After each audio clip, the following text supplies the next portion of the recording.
Good morning, Ricky. Good morning, America. Good morning to you. It's Thursday, a beautiful, beautiful day in the neighborhood. And here's what's happening in celebrity news, y'all. The prayer warriors, y'all. We're soliciting the prayer warriors again, y'all. This time for one of our very own, honey, Miss Eva Marcille. Now, I wasn't clear about all this here. And I mean, because I looked at you and I didn't see anything wrong with your body. I didn't see no scratches or nothing like that. But it's being reported, y'all, that reality star Eva Marcille, y'all, they're saying her ex, Mr. Kevin McCall, y'all, was arrested recently for domestic violence. Now, they're saying that Kevin was arrested at the Compton courthouse, honey, on one felony count of injury of a spouse or cohabitant. Now, they're saying, y'all, he's still, according to this report, that he's still in jail on a $75,000 bail. So, Eva, was that you? Were you the cohabitant? Oh, Gary, don't get me to getting in jail for abusing you. Now, domestic violence is very, very real. And it was, I went through domestic violence. I finally found the courage to come up and talk about it about a couple years ago, about what I went through with Kevin. And he is definitely extremely violent, physically abusive. And I wasn't the only person that has dealt with it. More recently, there was a young lady he dealt with, knocked all her fronts out. His child's mother before me has dealt with domestic violence, his sister, his mother, and now obviously the list goes on. And there's this new young lady that unfortunately was dating him, and his inability to have what people call self-control of his, frustration and his anger, and he takes it out. And he's not a small guy. He played D1 football. So he's a nice sized guy, and obviously beat this girl up. So that wasn't you? No, it wasn't me. I'm married. Gary thought it's not funny. Like, are you trying to be messy? Like, are you know what? Right now? No, because they just said a spouse or cohabitant. I didn't know which one it was. Do you think I cohabitate? Do I live in Compton, or do I come to work with you every day? Well, sometimes we Atlanta, Gary, but you I do feel for the girl. You know what I'm saying? I was just talking to Ricky, and I was saying the sad thing about this is you got men sitting in jail right now for a nickel bag of weed.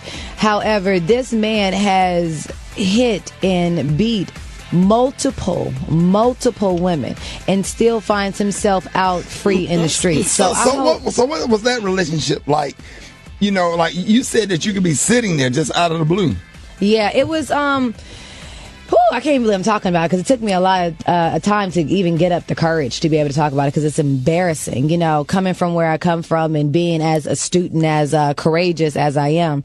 You always feel like it could never be me, Right. And so it's one of those things where I dated Kevin and I got pregnant. And we weren't really in love, to be completely honest. And it wasn't a relationship that lasted long enough for me to really even know him. And so it didn't start for me until I was pregnant with Marley.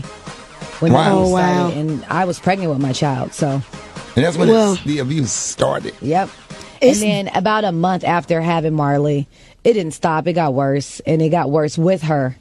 And the final straw was when Marley was actually in my arms once, and I was like, I can't do this no more. Oh my God. Damn. All right, Eva, don't start. So I feel sorry. I feel sorry for that girl. I feel bad for that girl, and I feel bad for women that have to deal with it. And, it's actually not a laughable matter. It's something that makes you feel so little, so you really don't want to talk about it. But it really sucks. And I hope that they keep his ass in jail as long as they can. Wow. Period. Right. Wow. Well, we sorry you had to go through that. And on behalf, we're going to shout out the domestic violence hotline. Yeah. For any woman that's going through that and having to deal with domestic violence and stuff like that. So we'll when we come back, we're going to Beyonce about to pull it up right now. So if there's any woman out there, go ahead and make a play. I'll let you do it. Yeah, like I said, it's one of those things that you don't want to talk about. It's something that you have to talk about, though, because a lot of women that you sit next to every single day at work and at church, and you have family members. I have 3 brothers. Right. I got a brother in the Marines, and there is no way they would have believed that I was even dealing with this. And so if there are any women and men out there, because women are as crazy as men, and there are women out there that are, out there and violent against men also. But if there's anyone dealing with domestic violence, the domestic violence hotline is 1-800-799-7233. Hit them up and, try to get some help. Try to get out of your situation. What I do know is that there is a sun on the other side of that dark day. That's for sure. There it is. All right, what's the number again? The number to the domestic violence hotline is 1-800-799-7233. The good news is that when you start crying, you had enough napkins in here from yesterday. Napkins. That's right. You had napkins from yesterday and an extra 15 napkins you bought from Starbucks this morning. Right.